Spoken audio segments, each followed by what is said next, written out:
Hello and welcome back to another episode of Engaging Conversations. I'm your host, Leon Goltzman, and I want to thank you for tuning into a podcast that's all about real people, real challenges, and real change.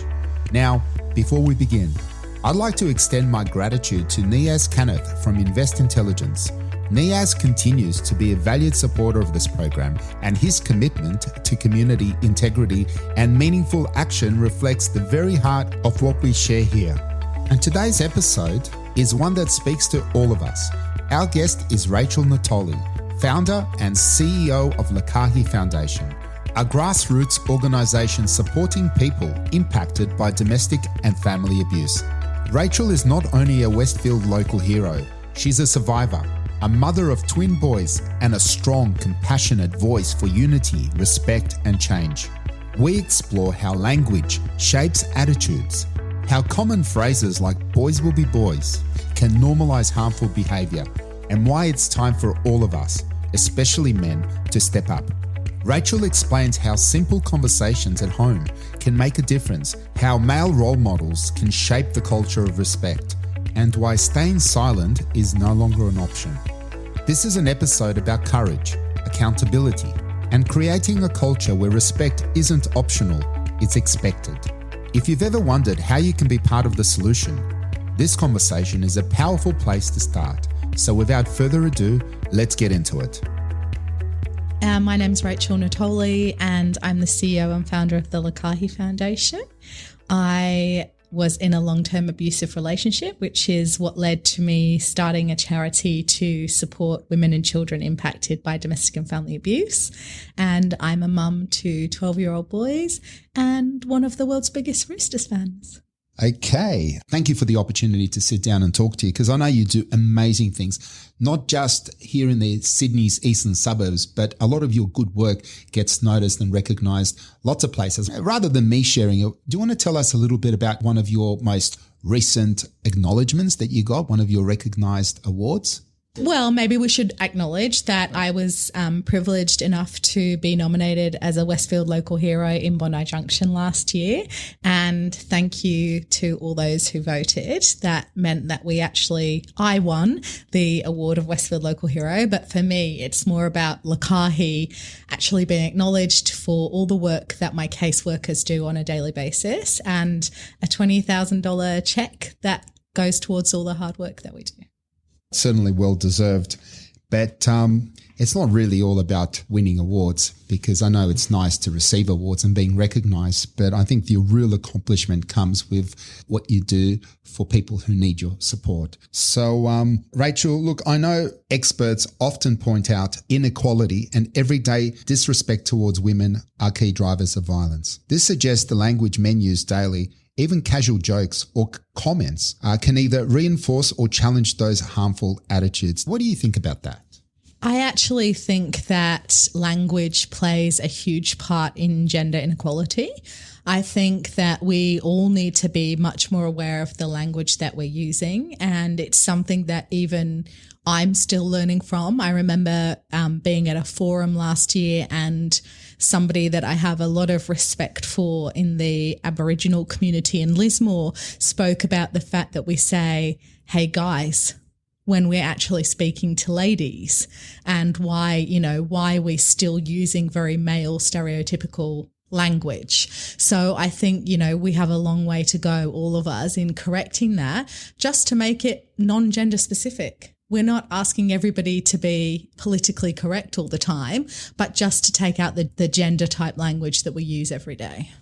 And you mentioned why this is important, but can I also ask you, why is it so critical for men to really pay attention to how they communicate with and about women? So I think it's really important that we talk about how both men and women communicate. And let's start with the fact that gender inequality is one of the biggest drivers of violence and abuse towards women. And I think if we acknowledge that from the start, we realise what a huge job we still have to do, but also that we are making some small steps towards progress. I think we really do need to acknowledge the language that's used, especially for our younger generation. older men and women, and I'm not talking old, I'm talking about older, are role models for our younger generations. And it's up to us to make sure that they're being raised to respect the opposite gender, but also to respect their own gender and themselves right from the very beginning, because respect is key.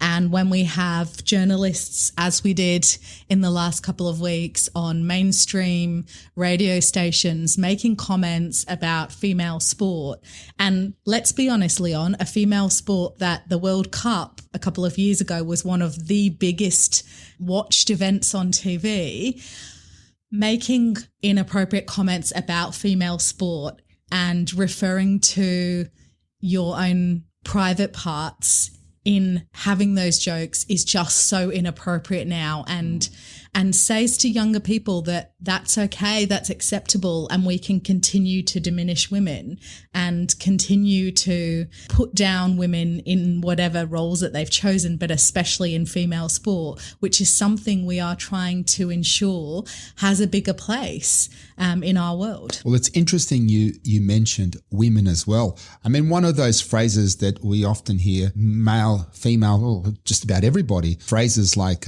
boys will be boys. And having these sort of phrases have been used for generations, as you mentioned, to excuse or downplay bad behavior. From roughhousing to locker rooms talk as part of normal male culture. And now we know that happens with female culture as well. Such mindsets assume that men or boys naturally talk or act a certain way and therefore shouldn't be held accountable for it. How is the boys will be boys mentally harmful when it comes to respect for women? And why do we need to retire these lame excuses in order to hold men accountable for their words and actions? Boys will be boys is one of the worst phrases that still exists in common society. And as a mother of two young preteen boys, I think I'm in a great position to be able to discuss it.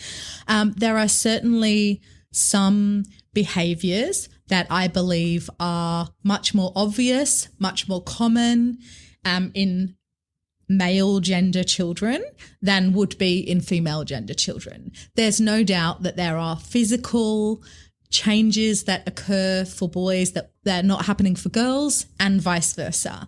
And I think, we also need to acknowledge that as boys are growing, there's lots of testosterone going around their bodies, and women have lots of estrogen, young girls have estrogen. So the hormones are very, very different. Does that mean that it's okay for boys to physically assault each other? Absolutely not. Because when we accept that they're physically assaulting each other, we are teaching them that it's okay to physically assault somebody. Is it okay when boys walk around on the streets spitting on the floor? No, it's absolutely not acceptable. We wouldn't accept that in adult society. Why are we accepting it for young boys? There's lots of little things like that we need to pick up. But this stereotypical language of, it's okay because they're boys, is not acceptable, in the same way that we don't say, well, girls will be girls. That is not a common phrase. So why are we allowing it for men? As a mum of 12-year-old twin boys, who runs a domestic abuse charity and has always been very tough with them about respect and respecting themselves and respecting the opposite gender and how we speak about women, I think what we're seeing more and more now is the influx of social media and technology and how much that impacts our young men. And my boys have just started high school. One of the parents' groups was talking about chess club. Now, I think whether it's acceptable or not, it's kind of common knowledge that if you're in chess club, you're a bit of a nerd. Now, I think, again, that's bizarre and it's very stereotypical, but, that's the common misconception about chess club. My partner said to one of our boys at dinner a couple of weeks ago that he should consider joining chess club because he's been playing chess with my partner over the summer holidays. His response was, and I quote, "Hell nah, bro. Everyone knows those in chess club ain't getting no b****s." Now, this is from a young man who has been raised by a single mum for most of his life, who knows all about domestic abuse and domestic violence, who knows all about respect for women. And yes, he was joking. And no, he doesn't normally refer to women as but that language is still coming through, even in a house where he knows it won't be tolerated. Yeah, well, a lot of the education happens at home and at school, and the other one happens in the real world. And you want to make sure that by the time you get in the real world, you're equipped. What we're talking about today, not just about children, but also the impact that our leaders and our role models have on those children. And one of the things, and we'll talk more about that a little bit later on, but one of the most noticeable observations is that most damaging remarks about women happen when the women are not present. I mean, the so-called locker room talk amongst guys is the kind of spaces that the males feel safe. They feel comfortable. They're protected. And yet this private banter reflects one's true attitude and does influence behavior. So why does it matter how men speak about women when women aren't around? And how can men hold each other accountable in these moments? I think it's really important, what both genders say in public and in private, because one, you never know who's actually listening. And again, I come back to our children being looking to us as role models, but also you don't know who you're saying it to and what they have personally experienced. And respect has to be key to all that we are saying. So we need to be showing respect for everybody around us. I think what can be very difficult with the locker room talk and, what men might say privately is that not all of their friends may agree. Not all of the men with them at that time may hold that opinion. So how do men feel they can step up and speak out against that? And I think it can be really difficult. And when we go and speak in schools through Lokahi's education program, when I go and speak in schools, I speak to young men about being active upstanders, not bystanders, and how you can call it out with a group of friends. And we have to call it out and say, that's not funny. Or I think one of the best ways to do it is to actually put that person on the spot and say, I'm sorry, I don't understand. Can you explain it to me? Because then you haven't done anything other than ask them to self-reflect. And when they have to explain it to you, it's not half as funny as it seemed to them in the first place. But the only way I feel like we're going to make a difference with the language that men are using is for other men to call them out. Because if women are the ones that are always calling them out, they're just nags or they're feminists, which nowadays is not apparently a great thing to be. So, Rachel, if a teenage boy hears his dad or idol constantly speaking about women in a dismissive or derogatory way, he's likely to adopt similar language. Isn't that right? Absolutely. I think when young men hear a male role model, whether that's their father or their grandfather or an uncle, whether it's their sports coach or a teacher, anyone that they view as a role model, speaking disrespectfully or in a derogatory manner about women, they start to believe that that is an acceptable way to speak. It's very, very hard to undo that way of thinking when that's what they've grown up around. I think you've hit the nail right on the head. So on that, what responsibility do older or more established men as fathers, mentors, or community leaders have in modeling respectful communication towards women? And how can these role models actively guide younger men to set a better example in the way they talk about women? I think older men have a huge responsibility in setting good examples to younger men and to younger girls or women about how to respect the opposite gender. It's not just about young men, it's about young women too, about them learning some self-respect, about them putting boundaries in place, about them recognizing red flags, as much as it is for young men about learning to respect the opposite gender and treat women in the way that they would want their mum, their sister, themselves to be treated. The older men need to be showing not only how to behave, not only how to speak, not only that women play a huge role in our lives and how much women do on a daily basis in the household, as well as trying to work and as well as trying to do everything else. But also, I think in sharing the load at home and teaching these young men and women that they are equal with their partners. So, you know, they are expected to treat their girlfriends or their wives with respect, but they are also expected to take part. They're also expected to step up as fathers. They're also expected to step up in household chores. You know, it doesn't have to all fall on the women. And even more so, these older men, whether they are the dads, whether they are the teachers, call out when they see young boys being disrespectful. And if they get called out straight away from their older role models, they are much less likely to repeat offend. And that's all good to say that when the role models are around. But with today's technology, I mean, it's pretty ubiquitous. Social media, online gaming, influencer culture, we're all exposed now more and more to misogynistic messages of toxic role models at a click of a button. From viral videos that disparage women to online forums that normalize aggression. I mean, the digital world can shape how young men speak and think about women, sometimes in very troubling ways. So how can we reach young men who are growing up immersed in this online culture and empower them to communicate respectfully about women? I'm not an expert in online culture, but what I do know is that people like Andrew Tate have become very popular amongst younger men because of their money, their power, their attractiveness, their, you know, attractiveness to the opposite sex. And I think it can be very, very damaging to young men. I recently heard in a lecture that I went to about now that AI is so huge, if you are on social media and you're a young man who clicks on one thing, it can lead you down a very dark rabbit hole.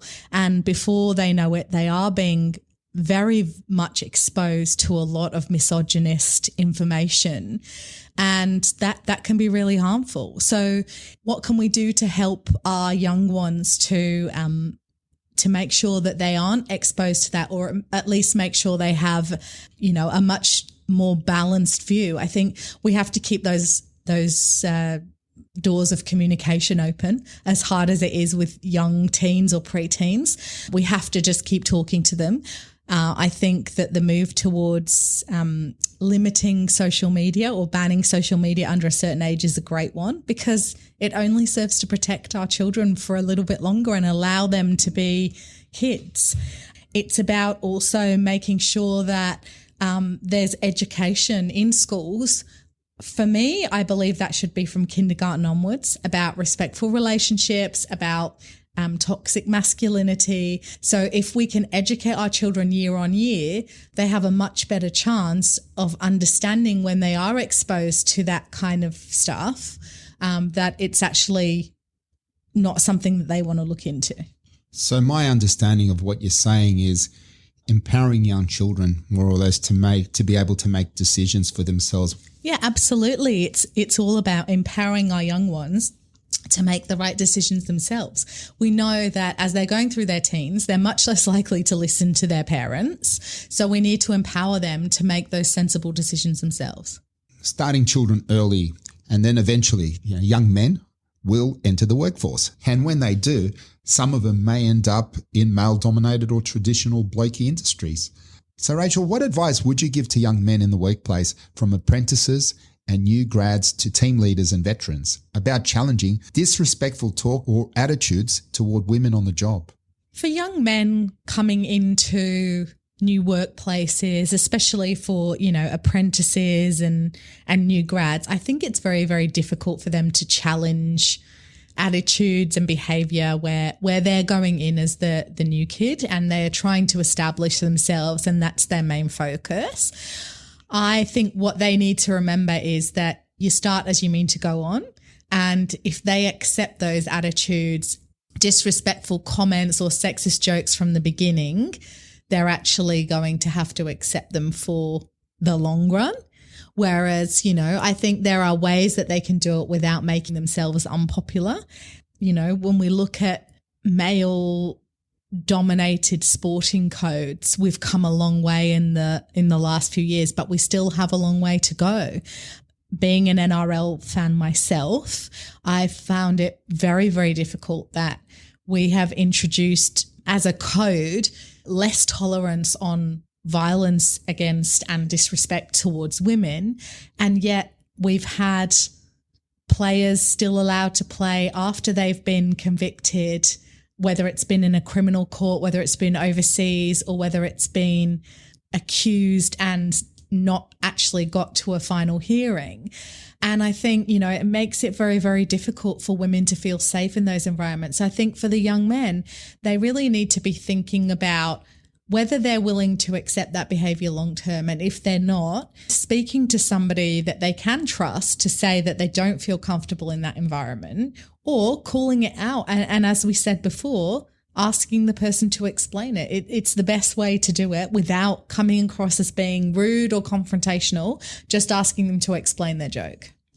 We've already spoken about the importance of role models. So I think if you have a platform that you can use in a positive way, if you are a successful sports player, if you are a successful movie star, television star, whatever it might be, you should be using that for good. And many do. So, let's actually celebrate those that are using it for good. But, there are some that aren't using it in the way that they could, go totally the other way. And when that's accepted by those around them and their codes allow them to keep playing, or they keep being allowed to film movies no matter how they behave, we end up with huge issues. And I think, we all know about the Me Too movement. We all know about Harvey Weinstein and, how he treated women over the course of his career. So when we look at those things, we know if that had been called out by people sooner, he would have had to stop. We have to, as a community, work together to make sure that everybody is on the same page, and that this disrespect that leads to violence, that leads to abuse, that leads to so much gender inequality is not tolerated by anybody. And that's really important to call things out, especially when people are in a position of power and they're entrusted, they're responsible for other people's safety, for whether it's an organization, whether it's a community, whether it's their peers, their friends. They should not turn a blind eye to these sort of things. Do you agree? Turning a blind eye is one of the worst things that you can do, because by turning a blind eye, what you are telling the person who has made those inappropriate comments, who is quite likely a perpetrator themselves, is that nobody's going to call them out, and that their behavior is acceptable, and that you're going to let it continue. So we have to call out those poor behaviors when we see them, so that those people know that they're on notice.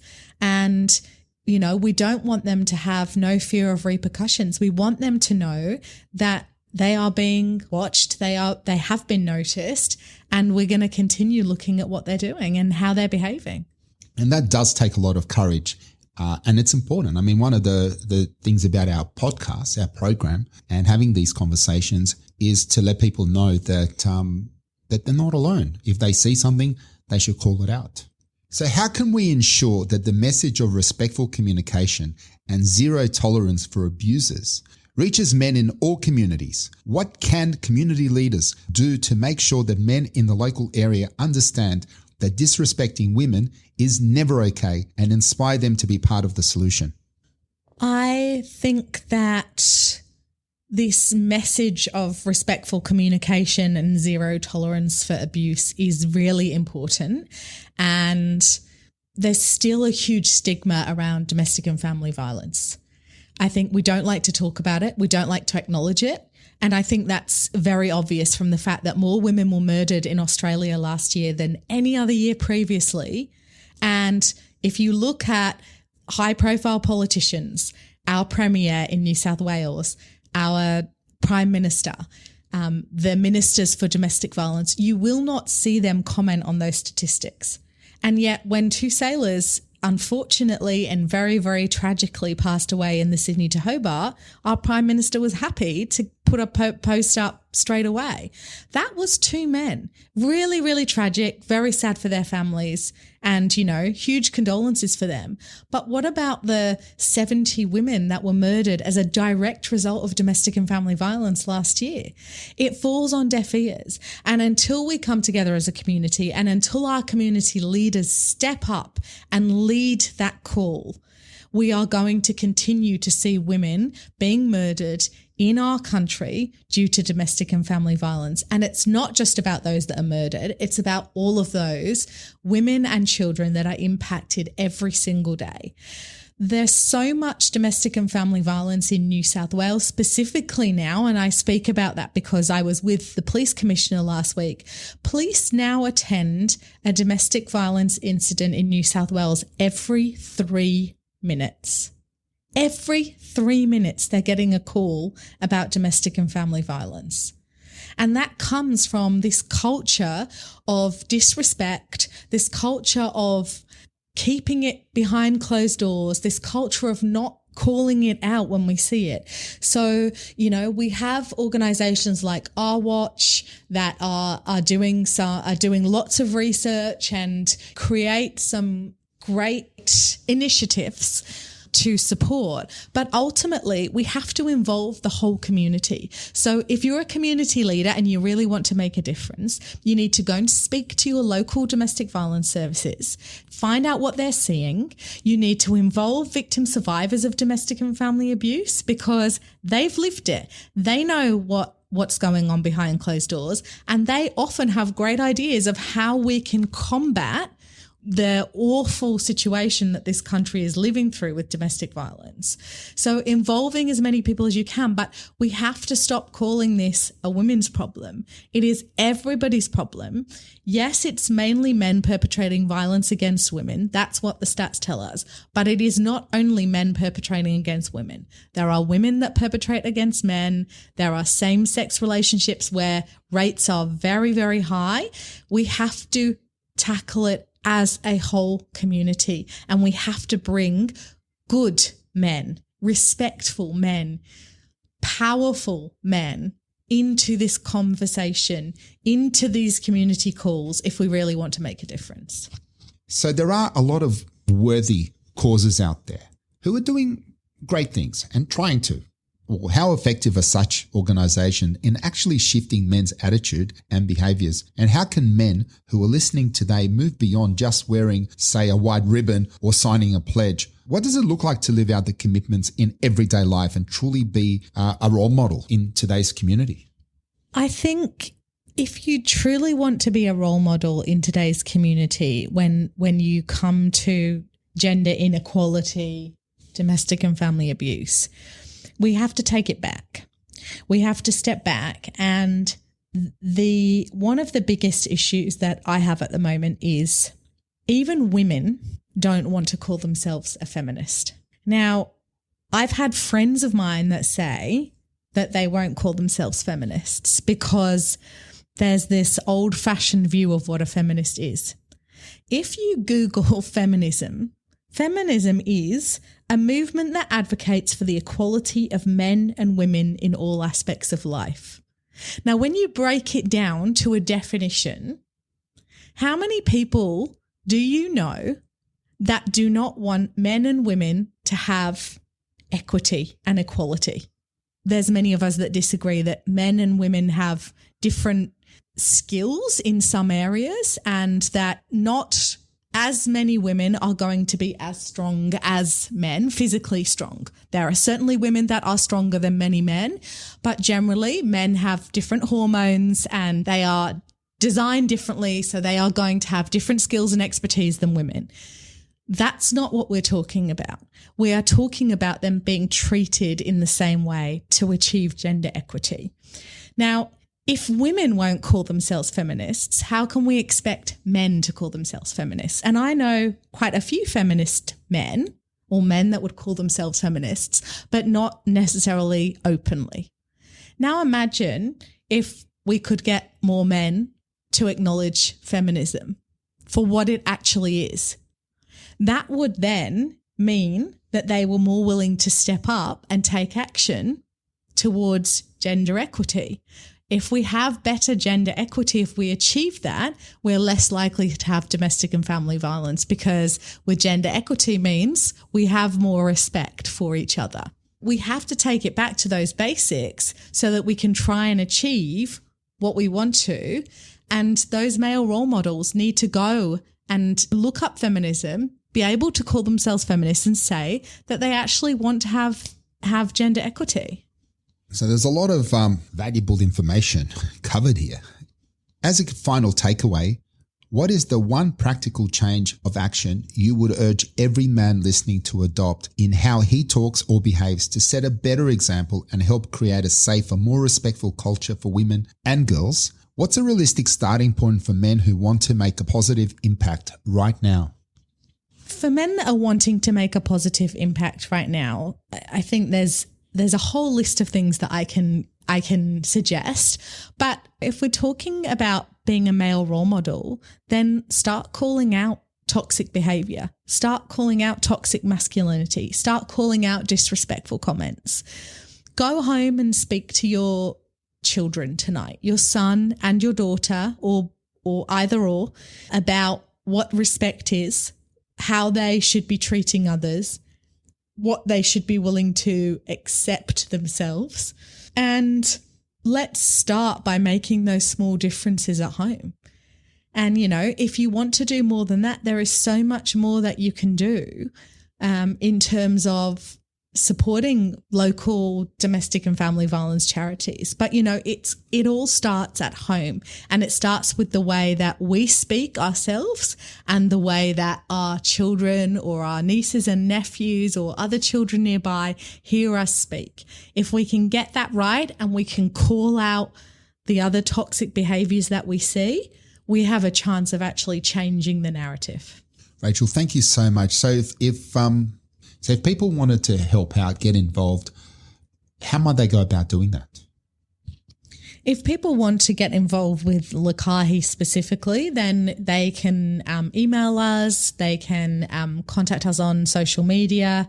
Our website is www.lokahi.org.au, and we are on Facebook, LinkedIn and Instagram if people want to look us up.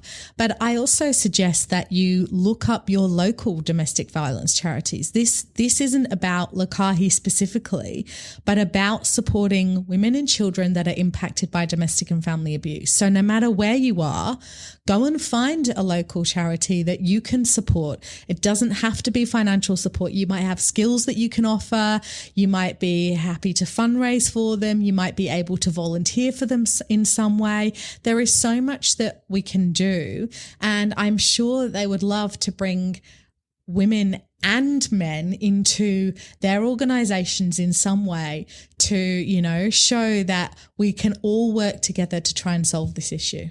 Very good advice. So there's a lot of great organisations around Australia, and what you said to me a while back is that it's great doing good things for your community, but when more people come together, you cooperate together, and because of that, you're able to have a much louder voice. Absolutely. The more of us that can work together, the bigger impact we're going to have. Lokahi means unity and harmony, because what I saw when I was leaving domestic violence was that there wasn't enough unity between services. And so if we take this holistic approach and we bring everybody into this conversation and we work with other services, other agencies, and build really strong relationships, then we can help more people, but we can also have much better results much faster for those women and children that have been impacted. Well, Rachel, thank you so much for your time. Thank you for everything that you do. Really appreciate you coming on the show, and I'm sure a lot of people will appreciate that as well. Thank you for having me, Leon. I appreciate it.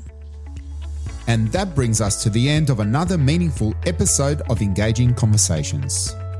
A heartfelt thank you to Rachael Natoli, not only for sharing her personal journey, but the incredible work she's doing through the Lokahi Foundation to help build safer, more respectful communities. If there's one thing that we can all take away from today, it's that language matters. The words we use, whether at home or at work, or with our mates, shape how we think, how we treat others, and the kind of culture we create. Respect starts with us, and it's something that's revealed through our actions, not just words. I'd also like to take the opportunity to express my gratitude for the incredible response to our last episode with Theo from Hillview Op Shop. After hearing how they gave back over $1 million to the community in just 1 year alone, one listener told us, after hearing that podcast, I want to visit that place and get involved as well. And that's exactly what this show is about, sharing stories that inspire action. Now, if you've made it this far, can I ask you for a quick favor? A very quick one. Think of one person, just one, who would benefit from hearing today's conversation, and I would really appreciate it if you could please share it with them. That simple act alone might open up a door, spark a reflection, or even change a perspective. And something I'm really excited to share with you is that as of next week, we're taking engaging conversations beyond the studio, connecting with voices from every corner of the country, from local legends to community leaders, professionals, and people in positions of influence. We're sharing stories that matter, whether it's from our own neighborhoods or far-reaching towns. We're giving people a platform and empowering them to use it. There's so much more to come. A huge thank you, as always, to Niaz Kenneth from Invest Intelligence for his support, and to all of you who continue to stand with us on this incredible journey. I'm Leon Goltzman. Until next time, stay engaged, stay connected, and let's keep building the kind of community that we all want to be a part of.